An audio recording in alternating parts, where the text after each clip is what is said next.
They told my 7-year-old she belonged next to the trash, and they didn't know I was already watching.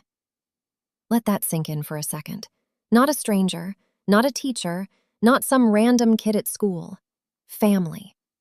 So what would you do if the people who smile at your child across the dinner table were the same ones quietly tearing her down when you weren't looking? Because that's exactly where this starts. Before we continue, please hit the like button, subscribe to the channel, and turn on the notification bell for updates. My name is Elena Carter, I'm 34, and up until that day, I thought I understood the kind of family I had married into. Not perfect, no family is, but manageable, predictable. The kind where you ignore a few comments, smooth over a few awkward dinners, and tell yourself, it's not worth making a scene. My daughter Mia is 7, quiet, observant, the kind of kid who notices everything but says very little. She's the one who thanks waiters without being reminded, the one who folds her napkin neatly even if no one else does. And that, apparently, was part of the problem. My husband, Daniel, always said his mother was old-fashioned. That was his word for it.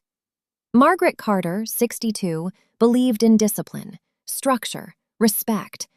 But what she really meant, what I started to notice over time, was control. Little things at first.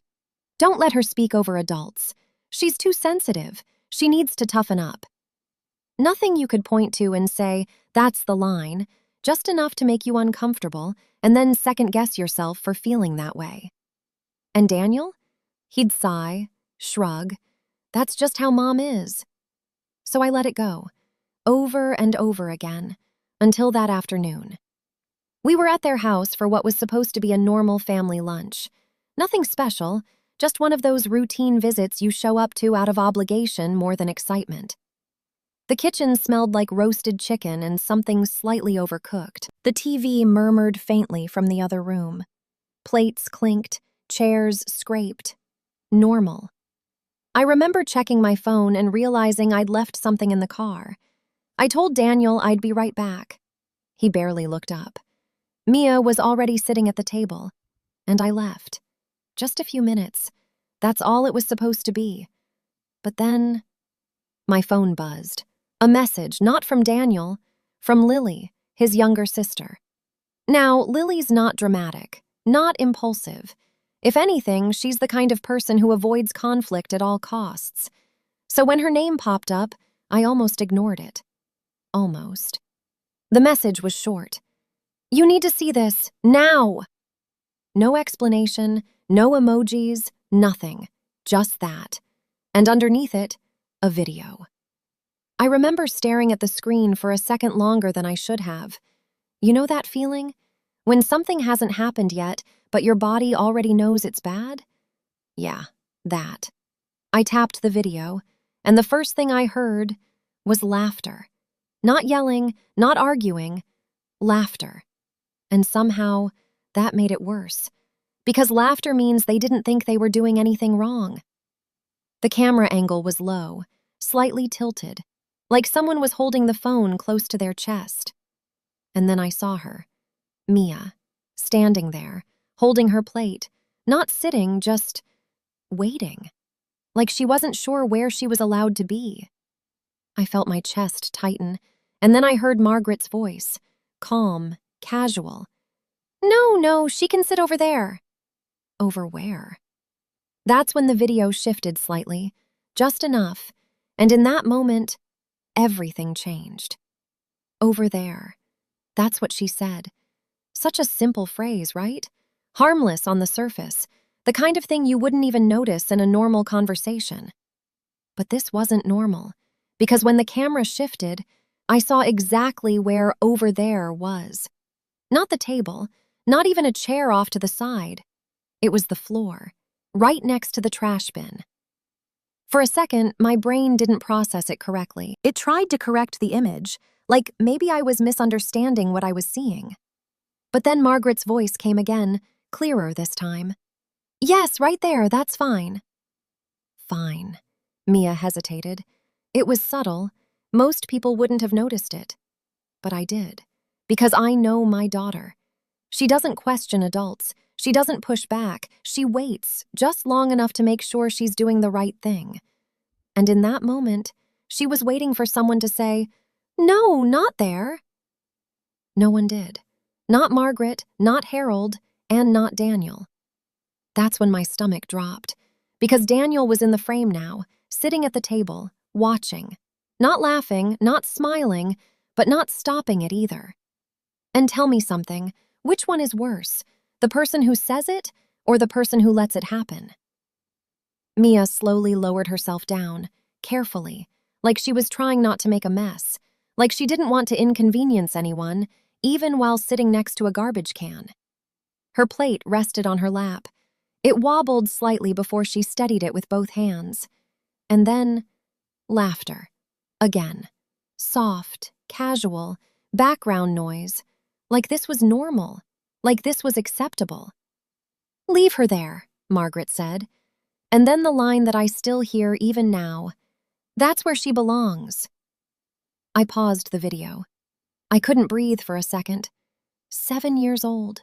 My daughter, sitting on the floor next to a trash bin while adults ate at the table above her. And the worst part?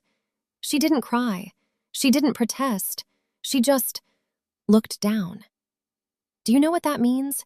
It means this wasn't confusing to her. It means she understood exactly what was happening. And that's what broke something in me. My phone buzzed again, another message from Lily.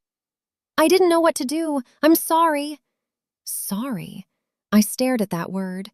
Because she did do something. She recorded it. Which means this wasn't impulsive. It wasn't over in 2 seconds. It lasted long enough for her to realize this is wrong. And still, no one stopped it. Not even Daniel. I replayed the video. This time I didn't look at Mia. I looked at him, at my husband, waiting, hoping maybe I missed something, a gesture, a word, anything. Nothing. Just silence. And that's when everything shifted. Because up until that moment, I thought I was dealing with difficult in-laws. But now I was looking at something else entirely. Something bigger. Something I couldn't ignore, even if I wanted to. I lowered the phone slowly. The sounds from inside the house drifted out faintly, the clinking of plates, muffled conversation, normal life continuing like nothing was wrong. Like my daughter wasn't sitting on the floor next to a trash can. And I realized something very clearly. If I walked back in there and handled this the way I always had, quietly, carefully, trying to keep the peace, nothing would change. Not really.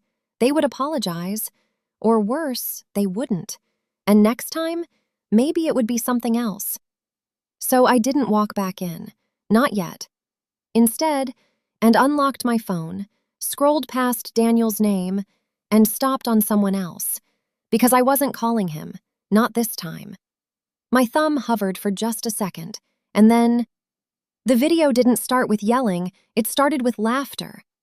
And that detail matters more than anything, because yelling would have meant someone lost control. Laughter? That means they meant it. By the time I ended the call, my hand was steady. That's the part people don't expect. No shaking, no panic, no rushing back inside to scream or demand answers.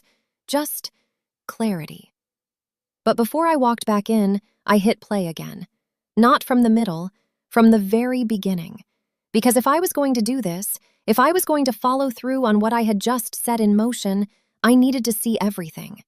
Not just as a mother, but as someone about to make a decision that couldn't be undone. The video opened wider this time. I noticed things I missed before. The table was already set. Everyone had plates, drinks poured, silverware aligned. It wasn't chaotic, it was organized, planned. Mia was the only one standing. That's what stood out now. Not late, not being corrected mid-meal. No, this happened before she even sat down. Margaret's voice came again, light but firm. "We're not rewarding bad habits." Bad habits? I felt something cold settle in my chest. Mia shifted her weight slightly, holding her plate carefully like she'd practiced balancing it before. Like this wasn't the first time she'd been unsure where she was allowed to sit. Then Harold chimed in, a quiet chuckle under his breath. She'll learn. Learn what? That she doesn't deserve a seat at the table? And then the camera tilted slightly, just enough to catch Lily's reflection in a cabinet door. Her face wasn't amused. It wasn't neutral either. It was tense, tight, like she was holding something back. That's when it clicked. She didn't step in because she couldn't. Not in that house. Not with Margaret. That told me something else, too. This wasn't new. This was a pattern. And Lily, whether she realized it or not, had just handed me proof of it. The video continued. Margaret gestured again toward the floor. That same spot, next to the trash.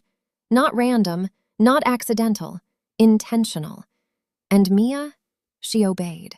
No hesitation this time. She lowered herself down like she'd already accepted it. Like the decision had been made for her long before today. That kind of behavior doesn't come from one moment. It comes from repetition, from conditioning, from learning that speaking up doesn't change anything. And then, something else. Something small, but it hit harder than anything Margaret said. Mia adjusted her plate, carefully, making sure nothing spilled.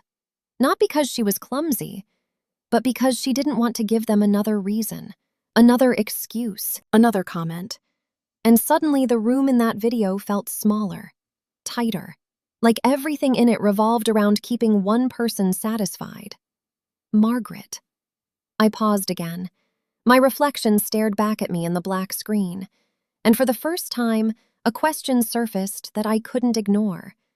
How long has this been happening? When I wasn't there? Because think about it. If they were comfortable doing this while family was around, while Lily was sitting right there, what happened when there were no witnesses, when no one was recording, when it was just them and my daughter? My phone buzzed again. Another message from Lily, this time longer. It's not just today. She's been saying things for a while. I didn't realize how bad it got until now. There it was. Confirmation. Not a one-time incident, not a misunderstanding. A pattern. And suddenly everything made sense. The small comments, the way Mia got quieter after visits, the hesitation before speaking at their table, the way she'd look at me sometimes like she wanted to say something, but didn't, because she'd already learned something I hadn't, that in that house, she wasn't equal. And I let that sink in, just for a second, because once I stepped back inside, there was no going back to how things were. I locked my phone, took a breath, and reached for the door. But before I pushed it open, I heard something from inside. Margaret's voice again, sharper this time, followed by a faint sound, a plate shifting. And then, silence. That's where she belongs. I heard it again, not from the video this time, from inside the house, clear, unfiltered, real, and somehow worse. Because now I wasn't watching it through a screen. I was standing just outside the door, listening to it happen in real time. For a split second, my hand froze on the handle. Not because I didn't know what to do, but because I realized something chilling. Nothing had changed. Not after the video, not after those first few minutes. They were still doing it, still letting her sit there, still acting like it was normal. I pushed the door open, slowly, quietly. No dramatic entrance, no slammed doors. And that's what made it even more unsettling, because no one noticed me. Not at first. The room looked exactly like it did in the video. Margaret at the head of the table, Harold beside her, Daniel across from them, and Mia still on the floor.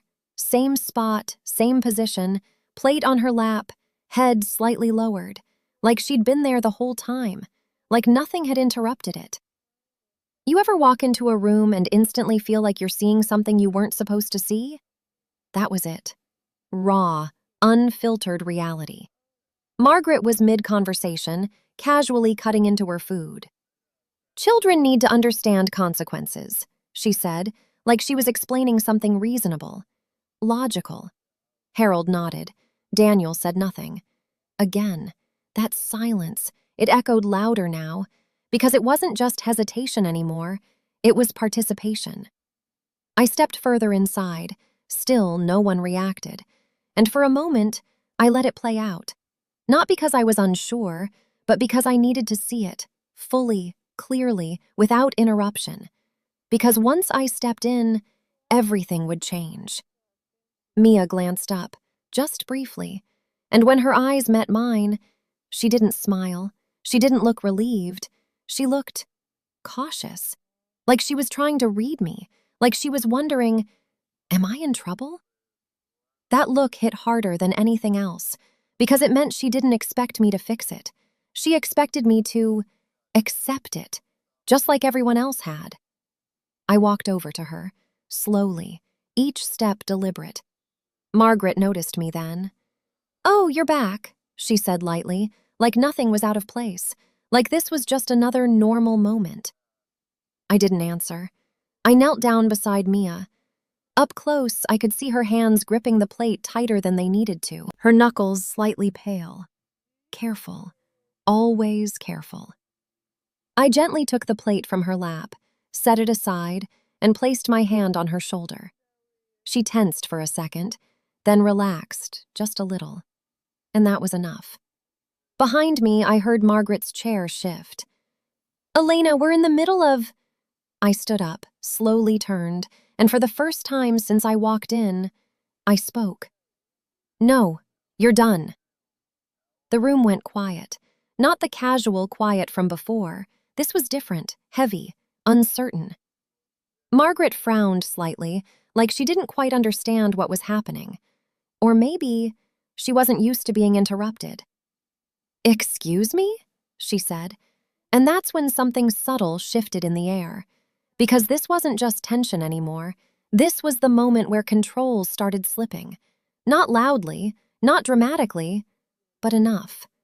I didn't raise my voice, didn't argue, didn't explain, because I already had, just not to them. From outside, a sound, low at first, then clearer. Tires on gravel, an engine cutting off, a car door closing. Harold glanced toward the window. Margaret paused. Daniel finally looked up, really looked. And for the first time, there was something in his expression. Not confusion, not annoyance, something closer to realization. Another sound, a firm knock at the door.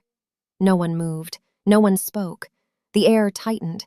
Margaret straightened slightly, trying to regain composure. "Are you expecting someone?" she asked, her tone sharper now. I met her gaze, calm, steady, and said, "Yes." The knock came again, louder this time, and then the door handle turned. I called someone they never expected me to involve. The door opened, not slowly, not cautiously, deliberately. And the moment it did, everything in that room shifted. A woman stepped inside first, mid-40s, composed, professional. Behind her, a uniformed officer followed, quiet but unmistakably present. No raised voices, no chaos, just presence. And somehow, that was enough. Margaret stood up immediately, her chair scraping sharply against the floor. "What is this?" she demanded, her tone snapping into something defensive, controlled but strained. The woman didn't react to the tone.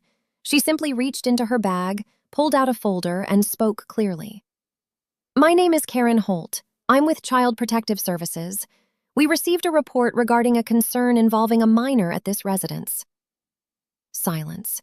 Thick, immediate, absolute. You could feel it pressing into the walls. Harold's posture shifted, his earlier amusement gone. Daniel looked between me and the doorway, his expression tightening as the realization fully settled in. Margaret let out a short, disbelieving laugh. "This is ridiculous," she said quickly. "There must be some mistake." No one answered her, because there wasn't. Karen's gaze moved calmly across the room and then landed exactly where it needed to, on Mia, still near the floor, still small in that space, but no longer invisible. "Can you tell me what happened here today?" Karen asked, her voice gentler now, but firm. Margaret stepped forward immediately, trying to intercept. "Nothing happened," she said. "We were having lunch. Children need structure and—" "We'll hear from everyone," Karen interrupted, not raising her voice, but not yielding an inch either. That's when Margaret stopped. Not because she agreed, but because, for the first time, someone in that room wasn't playing by her rules. I didn't speak. I didn't need to. Everything that needed to be said was already in motion. Karen nodded slightly toward the officer who remained near the door, silent, observant, but anchoring the situation in something undeniably serious. Then Karen looked back at me. "You made the report?" I held her gaze. "Yes." No hesitation, no explanation, just truth. And that single word changed everything. Daniel exhaled sharply, running a hand through his hair. "Elena," he started but stopped. Because what was there to say? He had seen it, he had been there, and he had done nothing. Karen stepped closer into the room. "We also received video documentation," she continued. That landed. Hard. Margaret's expression flickered, just for a second. A crack. "Video?" she repeated, quieter now, and that's when her eyes shifted. Not to me, to Lily, who was still sitting at the edge of the table, completely still. Caught. Exposed. But not backing down. The tension snapped tight between them. "You recorded this?" Margaret asked, her voice low now, controlled, dangerous in a different way. Lily swallowed, but nodded. Once. That was enough, because now it wasn't just an accusation, it was evidence. Real, undeniable, documented. Karen opened the folder slightly, not revealing everything, but enough to make it clear this wasn't a casual visit. "We're going to need to ask a few questions," she said, individually. No one argued, not anymore, because the power in the room had shifted, completely, from control to accountability. I felt Mia's hand slip into mine, small, warm, slightly trembling. I squeezed it gently, and for the first time since I walked in, she squeezed back. Behind us, Margaret spoke again, but softer now, less certain. "This is being blown out of proportion." But even she didn't sound convinced anymore, because deep down, she knew. This wasn't something she could talk her way out of. Karen gestured toward the living room. "Let's begin." And just like that, the version of this family that had existed an hour ago was gone. The moment the questions started, the truth stopped being optional. No one sat back down at the table. No one touched their food. That carefully controlled image, the one Margaret had maintained for years, started unraveling quietly, thread by thread. Karen didn't rush. That's what made it feel even more serious. This wasn't chaos. It wasn't an argument. It was procedure. And procedure doesn't bend for discomfort. Logical payoff. What actually happened? They separated us. Not dramatically, but intentionally. Karen spoke with Mia first in the living room. Calm voice, gentle tone, simple questions. I wasn't far, but I wasn't hovering either. And that was one of the hardest parts, letting Mia speak for herself. But she did. Quietly at first, then a little more steadily. She explained what happened, not with big words, not emotionally, just factually. Where she was told to sit, what was said, how often things like that had happened before. That last part? That changed everything, because it confirmed what I had already started to suspect. This wasn't an isolated moment. It was a pattern. Meanwhile, Karen reviewed the video, frame by frame. No interpretations needed. Margaret directing, Harold reinforcing, Daniel present, Mia complying. Clear. Undeniable. When Karen spoke to Margaret, the tone shifted, but only slightly. Still calm, still controlled, but firmer. Margaret tried to frame it as discipline. She needs to learn respect. Karen didn't argue. She simply asked, Can you explain why that required isolating her on the floor near a trash bin while others remained seated?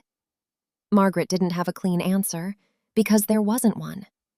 Daniel's conversation was shorter and heavier, because his role wasn't active, but it was visible. Failure to intervene. That phrase came up more than once, and it stuck. Emotional payoff, the shift. At some point, Mia walked back into the kitchen. She didn't go to the floor, she walked straight to me. No hesitation this time, no uncertainty.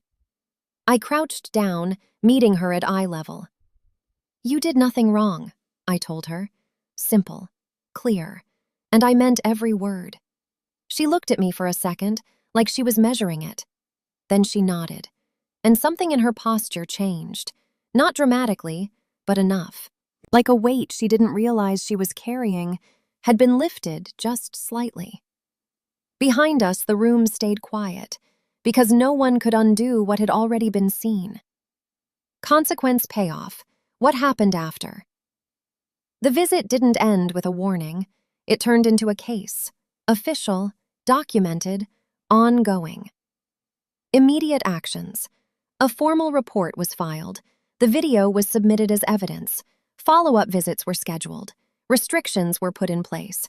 Mia was not to be left alone with Margaret or Harold. Any future contact had to be supervised. Margaret didn't react loudly. That's the thing. She didn't explode. She went cold, controlled in a different way. But the authority she once held in that space? Gone. Harold withdrew almost immediately, less talkative, less certain. And Daniel? That's where things got complicated, because consequences don't stop at the obvious. They spread. The marriage. That night, Daniel tried to talk. Of course he did. "You could have handled that differently," he said.